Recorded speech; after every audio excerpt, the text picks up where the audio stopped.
مشاهدينا متابعين بوابة حكايات مصرية، معاكم النهارده من داخل المعرض الدولي للكتاب، ومعانا الكاتبة ندى قرشي. ممكن تعرفينا عن حضرتك أكتر؟ أنا ندى قرشي، ليسانس تربية لغة عربية ودراسات إسلامية، لايف كوتش، وباحثة في مجال علم النفس، وكاتبة في مجال علم النفس بقى. ممكن تكلميني عن الكتاب اللي مشاركة بيه في المعرض النهارده؟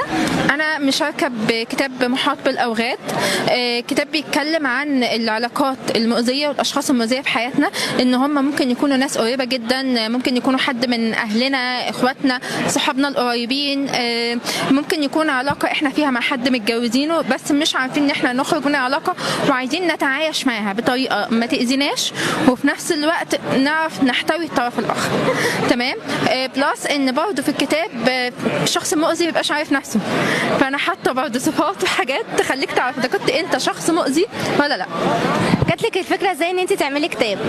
لاني بشوف علاقات كتيره قوي بيبقى فيها، يعني تيجي واحده متجوزه تقول لك انا بحب جوزي بس هو بيعمل تصرفات بتاذيني، بس انا مش عايزه ابعد عنه، فعايزه طريقه اعرف اعيش معاه بيها وفي نفس الوقت من غير ما اتالم.